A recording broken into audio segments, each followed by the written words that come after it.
maintenant par le père Xavier Mal, qui est prêtre de la communauté de l'Emmanuel et qui est curé d'une petite paroisse, mais dont vous avez déjà entendu parler les jours derniers, parce qu'il s'agit de l'île Bouchard.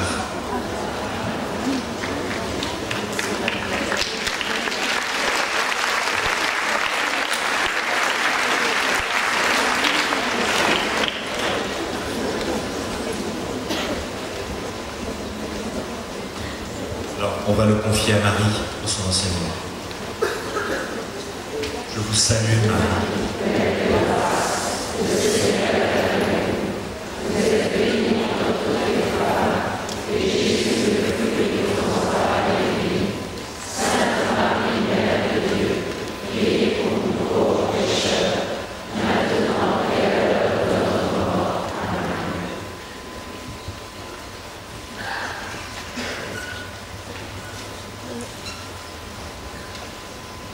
Ta personne et ta santé nous sont nécessaires à tous.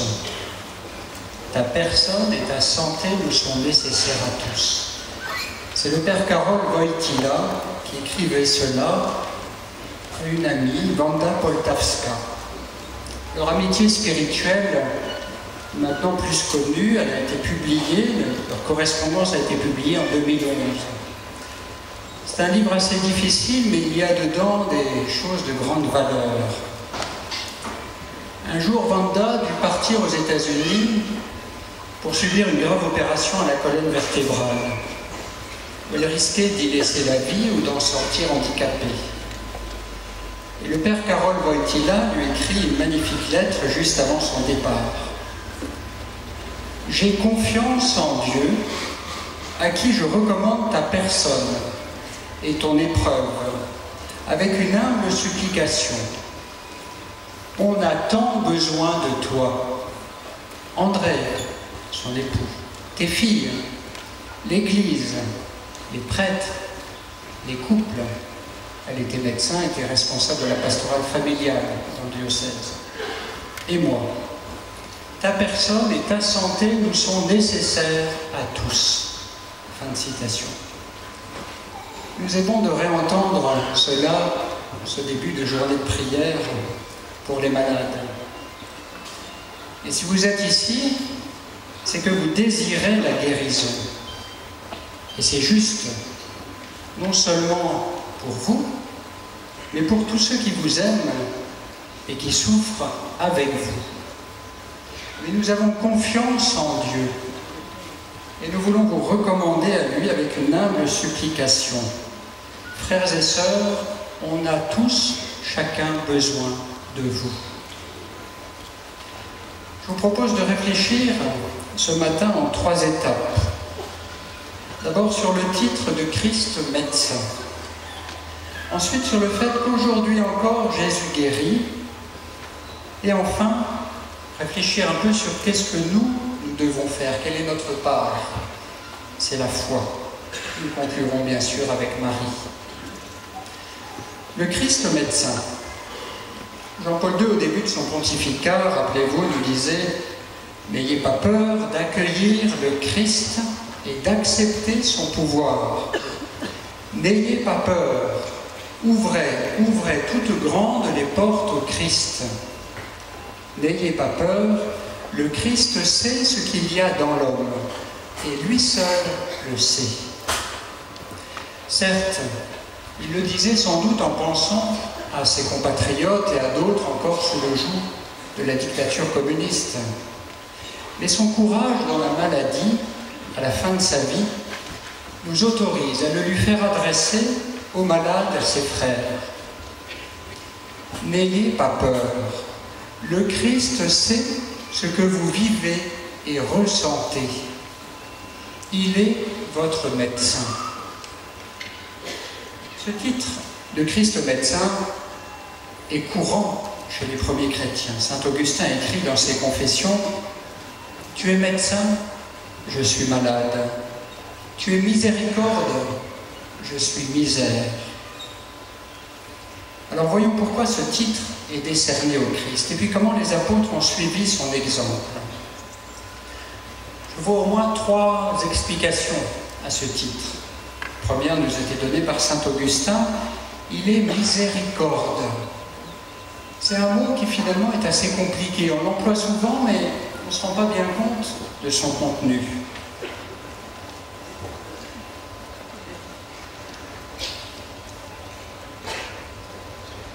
Au début de chaque Eucharistie, nous faisons monter vers Dieu la prière du Kyrie eleison.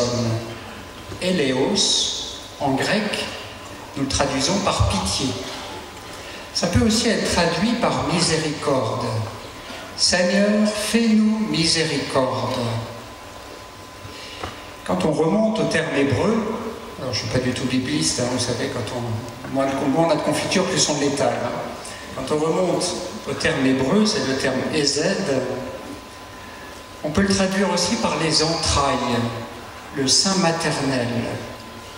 Et la miséricorde devient alors un amour ressenti au plus profond de son être, telle une mère pour son enfant. Isaïe 49, 15. Une femme oublie-t-elle son petit enfant? Est-elle sans pitié pour le petit de ses entrailles? Même si les femmes oubliaient, moi je ne t'oublierai pas. La miséricorde n'est donc pas un simple adjectif, Dieu miséricordieux. Elle est l'être même de Dieu. Et Jésus est vrai Dieu, est vrai homme. Déjà comme homme, Jésus ne peut pas rester insensible à la souffrance d'autrui, alors comme Dieu. Dieu qui est riche en miséricorde à cause du grand amour dont il nous a aimés, nous a fait revivre avec le Christ, dit saint Paul aux Éphésiens. La deuxième explication de ce titre de Christ médecin, elle nous vient en regardant Jésus vivre. Il a passé sa vie avec les malades. Et cela se savait. Beaucoup de malades venaient à lui. Ou encore, on lui amenait beaucoup de malades. Vous connaissez sans doute les poupées russes. Vous savez, il y a une poupée, puis on l'ouvre, il y en a une deuxième et une troisième. Un endroit dans l'Évangile, Matthieu, au chapitre 9, il y a une série de guérisons en mode de poupées russes. Jésus est appelé par un chef, car sa fille est morte, et lui demande de venir lui imposer les mains. Jésus se lève, le suit, ainsi que ses disciples. C'est alors qu'une femme s'approche de lui. C'est en Matthieu, chapitre 9, versets 20-26. Et voilà qu'une femme souffrant d'hémorragie depuis 12 ans s'approcha par derrière et toucha la frange de son vêtement.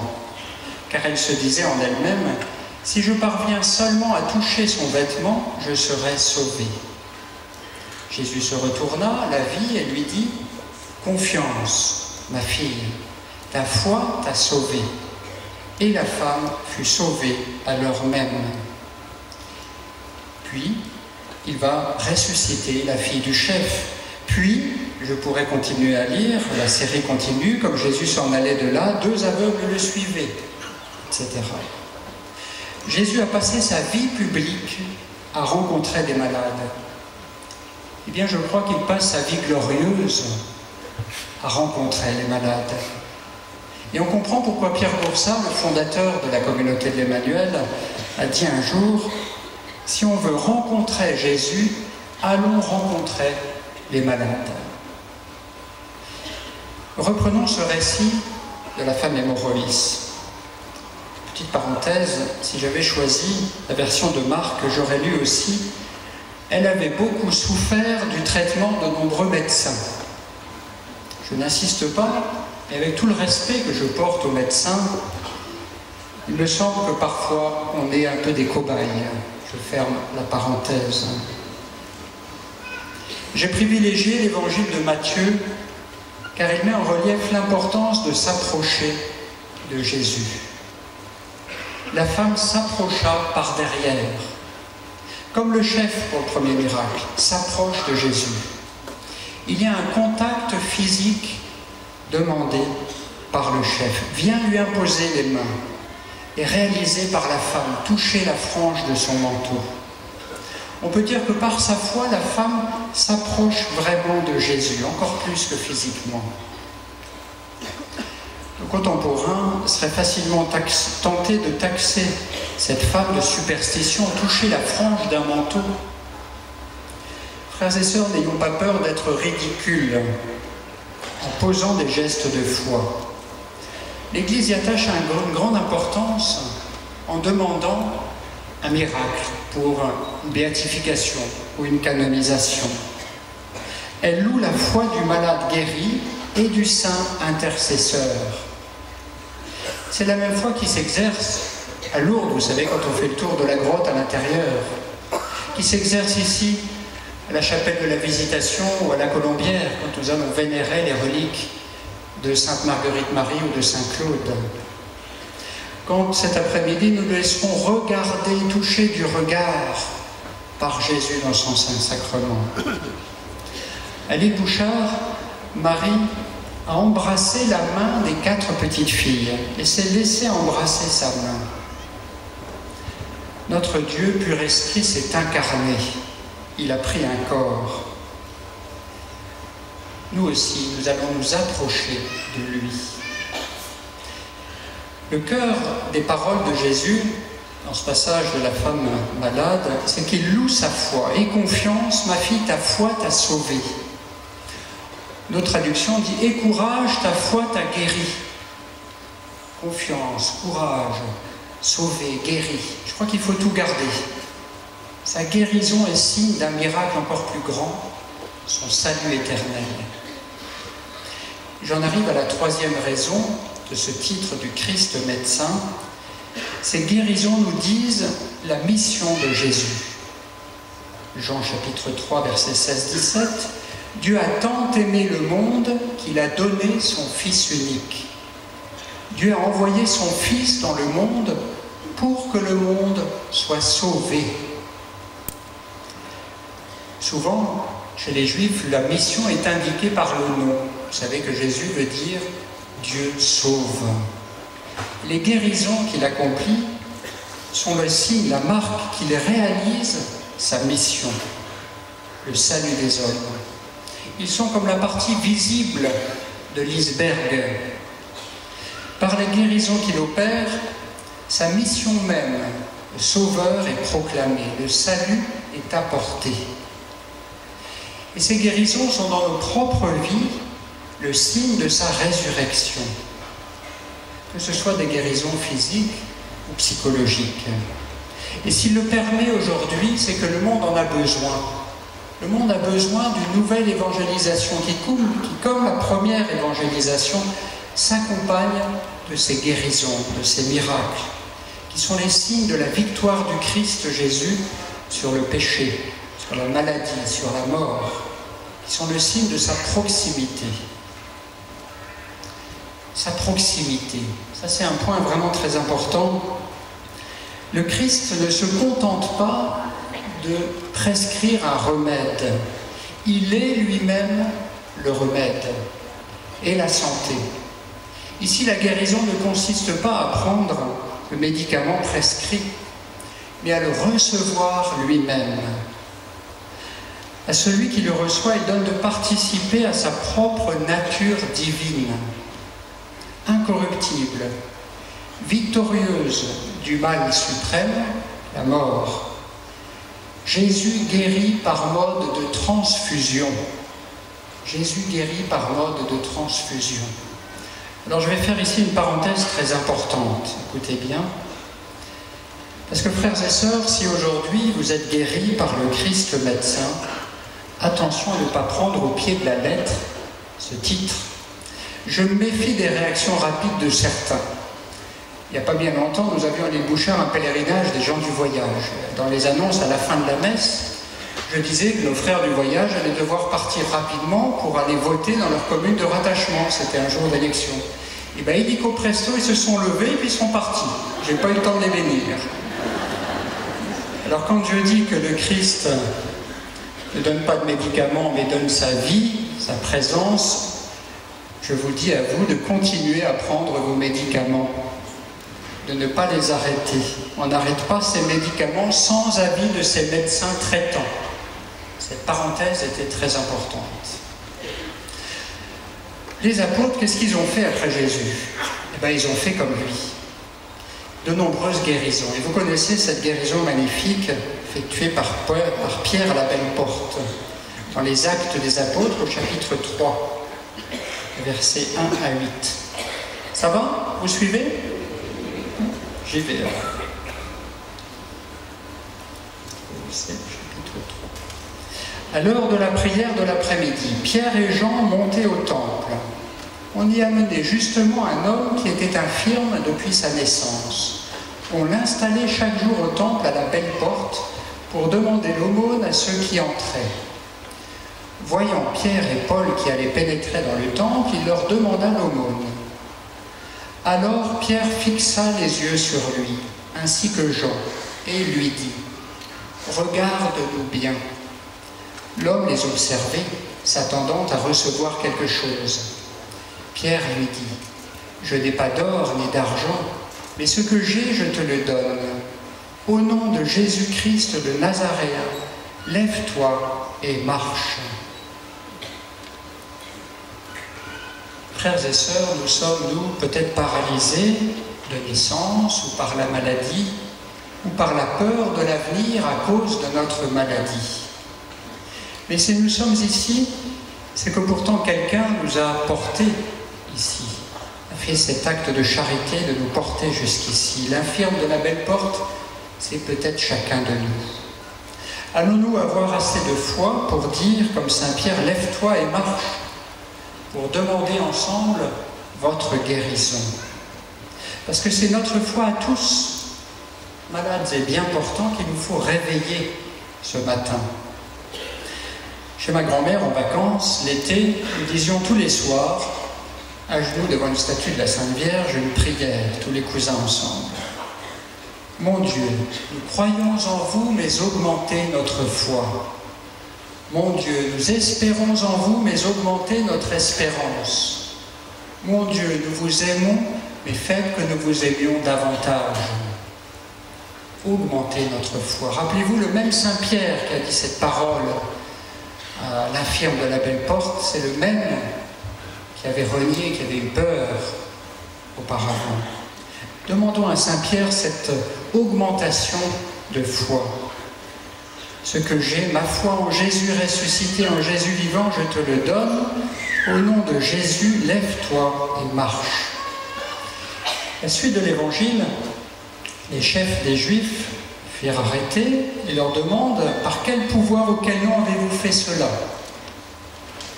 Sachez-le, c'est par le nom de Jésus et par nul autre que cet homme se présente guéri devant vous. Car il n'y a pas sous le ciel d'autre nom donné aux hommes par lequel nous devions être sauvés. Le nom de Jésus, on va en reparler tout à l'heure. Alors j'en viens à ma deuxième partie. Aujourd'hui encore, Jésus porte ce titre de Christ médecin. Aujourd'hui encore, Jésus guérit. Il guérit par sa présence eucharistique. Il guérit par ses sacrements. Dans le catéchisme de l'Église catholique, il n'y a pas beaucoup de photos. Il y a 4 photos au début de chaque partie. Au début de la partie sur les sacrements, il y a une fresque qui représente la guérison de la femme hémorroïde que j'ai vue tout à l'heure. On voit cette femme par derrière qui vient toucher la frange du manteau toute craintive, la frange du manteau de Jésus. Et la légende, après tout, cette légende, elle a aussi l'imprimature du pape Jean-Paul II, elle dit « Les sacrements de l'Église continuent maintenant les œuvres que le Christ avait accomplies durant sa vie terrestre. » Si vous allez chez Julien Lepers, vous savez, question pour un champion, qui vous demande qu'est-ce que c'est qu'un sacrement, ben vous répondez ça. Les sacrements, c'est la continuation de la vie de Jésus. Les sacrements, c'est la continuation de la vie de Jésus. Et qu'est-ce que Jésus a fait toute sa vie? Il a guéri les malades, signe du salut qu'il a porté dans le monde. Les sacrements, poursuit cette légende, sont comme ces forces qui sortent du corps du Christ. Et ces sacrements, Jésus a voulu qu'ils soient donnés par les mains du prêtre.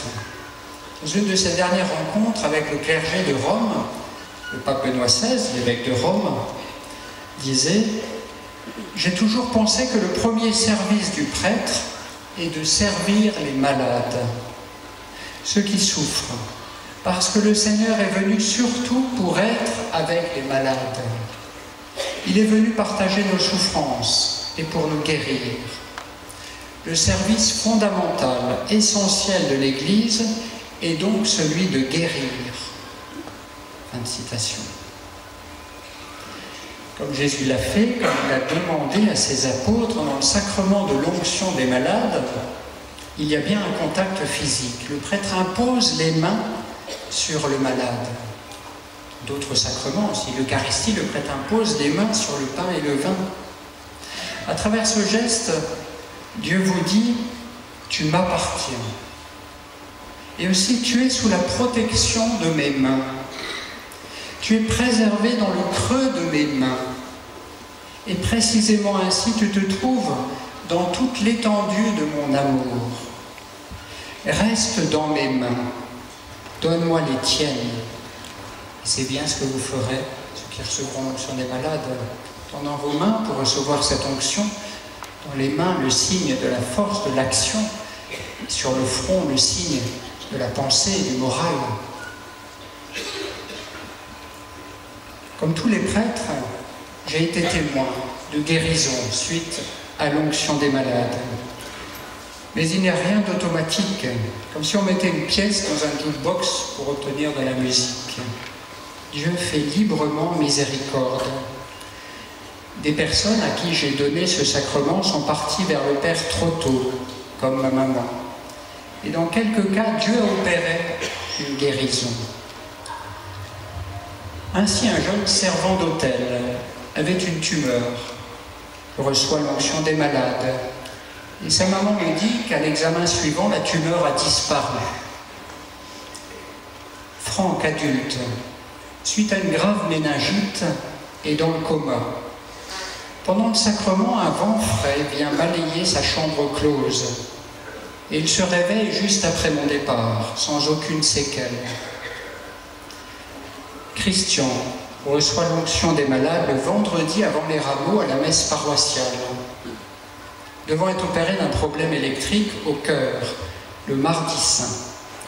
Il me laisse un message mardi soir. Il n'a pas été opéré. Les examens préopératoires n'ont plus rien décelé. Lui qui était un grand cycliste, il a repris le vélo. Mes frères et sœurs, c'est toujours Jésus qui guérit. Le Père Intel n'est pas un guérisseur. Il n'est que le petit âne du dimanche des rameaux qui porte Jésus partout. J'ai écrit cet enseignement avant que l'on me demande cet après-midi de porter le Saint-Sacrement. Je viens de me traiter d'âne, ainsi que mon frère qui le fera avec moi. Nous ne sommes que des ânes qui portons Jésus, comme le dimanche des rameaux.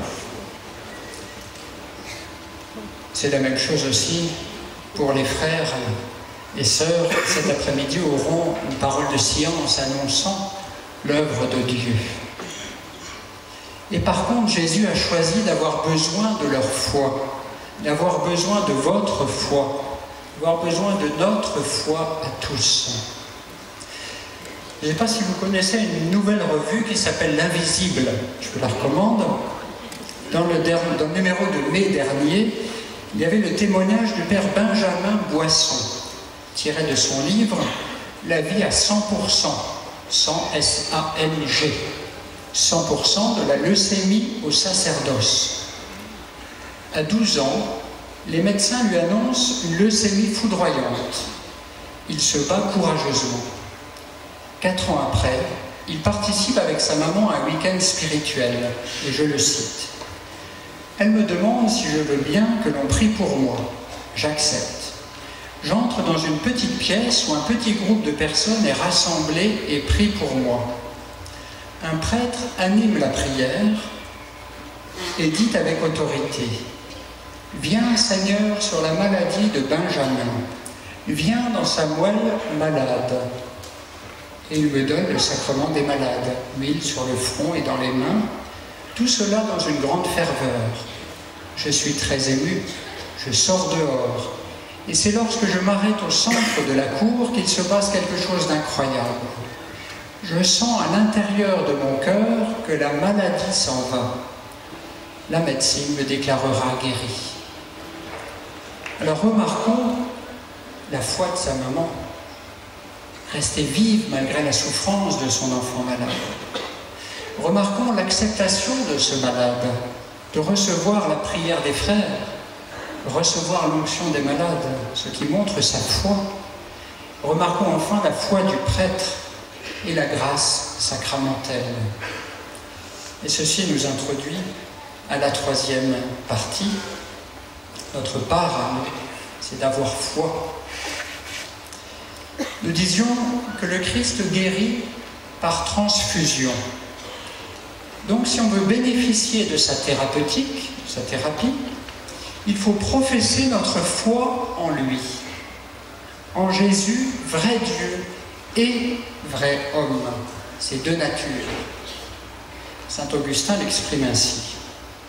Si tu dis que le Christ est seulement Dieu, tu nies le remède par lequel tu as été guéri. Si tu dis que le Christ est seulement homme, tu nies la puissance par laquelle tu as été créé. Tiens donc l'un et l'autre. Le Christ est Dieu et le Christ est homme. Cela revient à avoir foi en son nom, de Jésus, de Dieu sauve.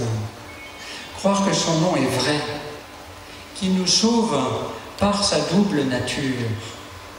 Comme dit saint Paul, c'est bien par grâce que vous êtes sauvés, moyennant la foi. Éphésiens, chapitre 2, verset 8. Donc, frères et sœurs, il nous faut avoir la foi au-delà de nos doutes et avoir foi dans le nom de Jésus. Qui parmi nous n'a jamais douté?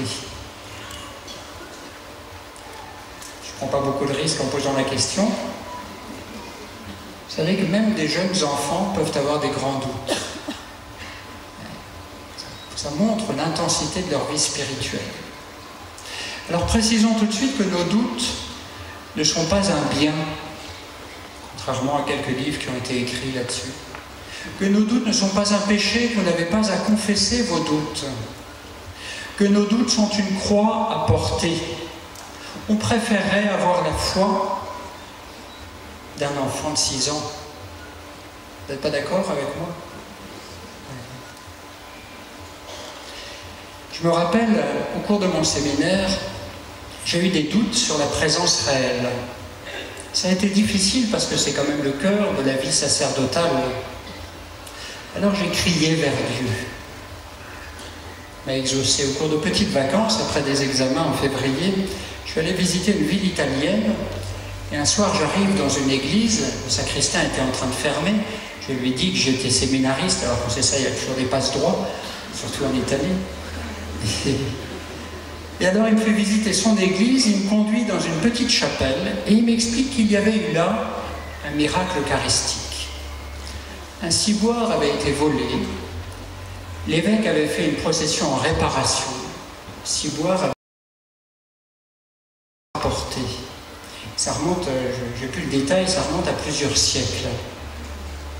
Et ces mêmes hosties sont maintenant exposées dans un ciboire de cristal. Et chaque siècle, on prend une hostie, on la passe au microscope et on voit qu'elle ne s'est pas dégradée.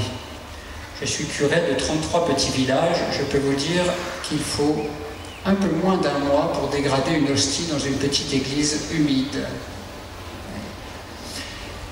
Et bien le Seigneur me montrait ce petit miracle eucharistique pour me dire si je suis vraiment là, vraiment présent dans cette Eucharistie. Une autre fois, j'ai eu des doutes contre la résurrection des corps. Je me disais à quoi bon? Et là, j'ai une autre idée qui m'est venue. Je vais faire un travail intellectuel. Je vais faire un mémoire sur ce travail, sur cette question. Un mémoire de théologie, un travail de théologie. J'avoue que je n'ai pas beaucoup plus compris les choses, mais j'ai compris que ce n'était pas idiot, mais que cela dépassait un peu mon entendement et que je pouvais continuer à creuser. Donc, frères et sœurs, quand des doutes nous viennent, crions vers Dieu et faisons marcher notre intelligence. Réfléchissons. Foi et science doivent aller ensemble. Parmi les plus gros doutes, l'origine de beaucoup de nos doutes peuvent venir aussi des doutes sur l'efficacité de notre prière. J'ai prié Jésus avec ferveur pour la guérison de ma maman. Pourtant, elle est partie vers le Père. Dans un article du même journal L'Invisible, le cardinal Barbarin, l'archevêque de Lyon, ouvre des pistes de réflexion en répondant à une journaliste qui porte le pseudo de Lily sans gêne. J'aimerais bien la connaître, celle-là, parce qu'elle est assez sympa. Alors elle demande d'abord, pourquoi nos prières ne sont-elles pas exaucées? Le cardinal répond que beaucoup de nos prières sont exaucées, en font foi les innombrables ex-voto accrochés dans nos églises. Alors je confirme, parce qu'on m'a encore donné un ex-voto hier à mettre à l'église de l'île Bouchard. Je viens d'ailleurs de faire un règlement, parce qu'à force d'avoir des ex-voto de toutes les dimensions, je n'arrive plus à les placer. Donc le Seigneur exauce beaucoup plus nos prières qu'on l'imagine. Le cardinal rappelle le reproche des sœurs de Lazare. On a lu le texte tout à l'heure. Seigneur, si tu avais été là, mon frère ne serait pas mort.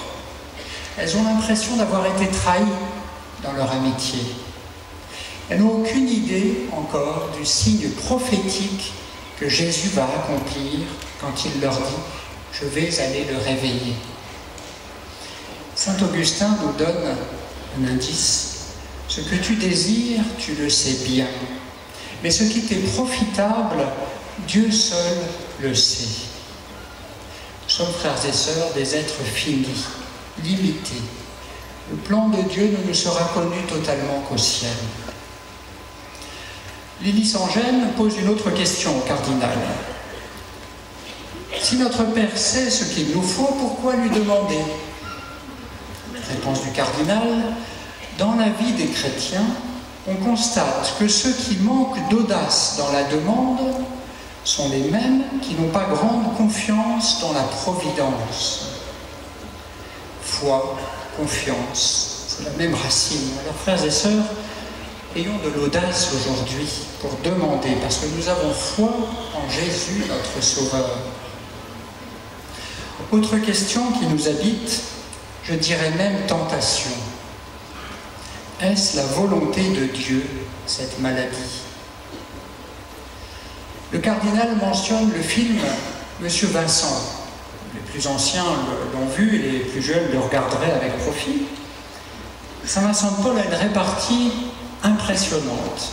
Quand il a voulu créer l'œuvre des enfants abandonnés, une dame de charité lui a dit « Dieu veut peut-être qu'ils meurent, car ce sont des enfants du péché. » Alors Saint Vincent de Paul s'est écrié « Quand Dieu veut que quelqu'un meure pour racheter le péché, c'est son Fils, Madame, qui l'envoie. » Dieu ne peut vouloir le mal. Chassons cette tentation comme on chasse les mouches, avec légèreté, par un acte de foi. Seigneur, j'ai confiance en toi. Autre doute concernant la volonté de Dieu. Parfois, quand on dit le Notre Père, que ta volonté soit faite, intérieurement, sans nous le dire, on dit que ma volonté soit faite. Ça vous arrive aussi? Ou alors, que ta volonté soit faite, on prend le casque de chantier et puis on se dit pourvu que je ne prenne pas la prochaine tuile qui va tomber du toit. Souvent, on comprend cette phrase comme une résignation devant les souffrances. Alors, redisons-le, Dieu ne veut pas de souffrance. Il n'a pas créé la mort. Quelle est la volonté de Dieu? Si on cherche ça dans un moteur de recherche biblique, on trouve plein de textes. Par exemple, Jean 6, 39, « La volonté de celui qui m'a envoyé est que je ne perde rien de ce qu'il m'a donné, mais que je le ressuscite au dernier jour. » Volonté de Dieu, c'est une volonté de vie. C'est une volonté d'amour. Que ta volonté d'amour soit faite sur moi. C'est ça qu'il faudrait dire. Alors avoir foi au-delà de nos doutes, avoir foi dans le nom de Jésus. À plusieurs reprises, Jésus nous invite à demander ardemment et librement ce que nous voulons dans la prière. Jean 15, « Demandez ce que vous voudrez et vous l'aurez ». C'est le thème de cette journée pour tous les frères et sœurs qui font la journée complète. Demandez ce que vous voudrez et vous l'aurez. Pourtant, il avertit ses apôtres, chapitre après, Jean 16, verset 24, « Jusqu'à maintenant, vous n'avez rien demandé en mon nom. » Qu'est-ce que ça veut dire, ça? Si c'était vrai, si je n'avais encore rien demandé en son nom. Je peux faire des demandes au Père, mais Jésus nous dit que pour être exaucé, il faut faire mention que nous sommes avec lui, que je suis disciple de Jésus. C'est le nom de Jésus qui donne force à ma demande. C'est me reconnaître disciple du Fils, Fils moi-même par mon baptême. Reconnaître que Dieu est mon Père, mon vrai Père, comme disait le Père Manoukian. Nous apprennent donc ce que veut dire en profondeur demander en son nom, parce que la fin du verset est magnifique. Vous recevrez et votre joie sera parfaite. Certes, parfois nous ne saurons qu'au ciel si nous avons été exaucés, car nous n'avons pas la hauteur de vue suffisante encore pour en juger. Cardinal Barbarin dit « Demander en son nom, il y a un détour qui est en réalité un raccourci. » Alors je voudrais conclure avec Marie.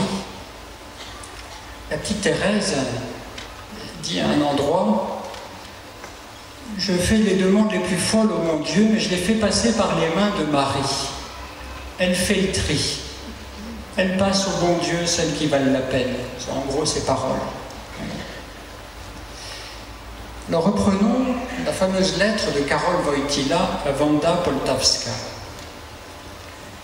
« Je te recommande au Christ et je te confie à sa mère, puisque sur ce dernier point tu as encore des difficultés avec toi-même. Je m'en chargerai donc moi-même. » Parenthèse, vous allez voir que juste après ce que je vais lire, le futur Jean-Paul II nous dit quelque chose qui est assez étonnant quand on connaît Jean-Paul II. Voilà ce qu'il dit. « Moi aussi, ce n'est que progressivement que je me suis confié à cette mère. Et c'est venu avec une certaine difficulté. C'est le Fils qui m'a fait retourner auprès d'elle. Et Saint-Louis de Montfort m'a appris combien le rapport avec elle est enraciné dans le rapport avec le Rédempteur et avec la très sainte Trinité. » Fin de citation. Notre pape Benoît XVI, qui a connu aussi dernièrement de nombreuses souffrances, même, on pourrait dire psychologiques, médiatiques, a dû expérimenter cette douceur de Marie. Parce que là, le jour de Notre-Dame de Fatima, le 13 mai dernier, il disait « En tant que mère de l'Église, Marie cherche toujours à réconforter ses enfants dans les moments de plus grande difficulté et souffrance. » Alors permettez au curé de l'île Bouchard, encouragé par la statue de Notre-Dame de la Prière, ici présente sur le podium, de vous parler un peu d'elle. Le 11 février dernier, nous avions aussi à l'île Bouchard une journée mondiale des malades qui était présidée par Monseigneur Jacques-Benoît Gonin, l'évêque de Noyon-Senlis, Beauvais. Il a commencé son enseignement du matin de manière assez radicale, s'adressant à des malades. Il leur a dit « Embrassez la croix ». En fait, c'était une citation de Marie, qu'il a un peu raccourci pour en montrer la puissance. Marie à l'île Bouchard, le 8 décembre 1947, premier jour des apparitions, dit précisément ceci: « Embrassez la croix de mon chapelet ». Vous voyez, elle a mis la croix de son chapelet dans sa main, elle l'a tendue aux petites filles. « Embrassez la croix de mon chapelet ». Puis elle a fait sur elle-même le signe de croix. très très lent. Ceux qui ont vu le témoignage savent que c'est impossible à refaire aussi lentement. Qu'est-ce que Marie a voulu dire à ces 4 petites confidentes ? 2008 à Lourdes, Benoît XVI rappelait cette parole de saint André de Crète. Quelle grande chose que de posséder la croix. Celui qui la possède, possède un trésor. Frères et sœurs, ne possédons-nous pas la croix à travers nos maladies? Et comme Marie est restée présente au pied de la croix, Marie est présente au pied de nos croix. Le pape, toujours à Lourdes, disait « Marie est aujourd'hui dans la joie et la gloire de la résurrection. Les larmes qui étaient les siennes au pied de la croix se sont transformées en un sourire que rien n'effacera, tandis que sa compassion maternelle envers nous demeure intacte. » L'intervention secourable de la Vierge Marie au cours de l'histoire l'atteste et ne cesse de susciter à son égard dans le peuple de Dieu une confiance inébranlable. Marie aime chacun de ses enfants, portant d'une façon particulière son attention sur ceux qui, comme son Fils à l'heure de sa passion, sont en proie à la souffrance. Elle les aime tout simplement parce qu'ils sont ses fils, selon la volonté du Christ en croix. À l'île Bouchard, en 1947, Marie a montré sa compassion finalement d'une manière assez drôle. Reprenons son dialogue, des extraits de son dialogue. « Madame, voulez-vous bien faire un miracle pour que tout le monde croie ? Je ne suis pas venue ici pour faire des miracles, mais pour vous demander de prier pour la France. Mais demain, vous y verrez clair, vous ne porterez plus de lunettes. Madame, voulez-vous guérir ceux qui ont des maladies nerveuses et des rhumatismes? Je donnerai du bonheur dans les familles. Madame, voulez-vous guérir cette jeune fille? Si je ne la guéris pas ici, je la guérirai ailleurs. Oh madame, voulez-vous guérir une personne très pieuse? Je ne suis pas venue ici pour faire des miracles, mais pour que vous priez pour la France. Un professeur de français mettrait à chaque fois réponse hors sujet, c'était pas la question. La réalité, c'est que bien que Marie ait répété à plusieurs reprises « Je ne suis pas venue ici pour faire des miracles », elle a bien guéri des yeux de Jacqueline, l'aînée des 4 petites confidentes. Elle a guéri la France, gravement malade de sa crise sociale et politique. Elle a enfin, par l'envoi d'un rayon de soleil, guéri bon nombre de fidèles plus ou moins malades d'incrédulité quant à sa présence surnaturelle. Et elle continue aujourd'hui à guérir. Ce n'était pas une contradiction entre ses paroles et ses actes, mais c'était l'indication de la priorité de la prière, principale source de la vraie guérison, la guérison des cœurs, qui va bien au-delà de la guérison des seuls corps. Alors, guérison des cœurs, guérison des corps, bonheur dans les familles, prière pour nos pays. Beaucoup expérimentent cela à l'île Bouchard. De nombreux témoignages l'attestent, Marie est fidèle à ses promesses. Alors je vous propose, comme ces 4 petites filles de 1947, avec audace, de demander ces guérisons. Amen.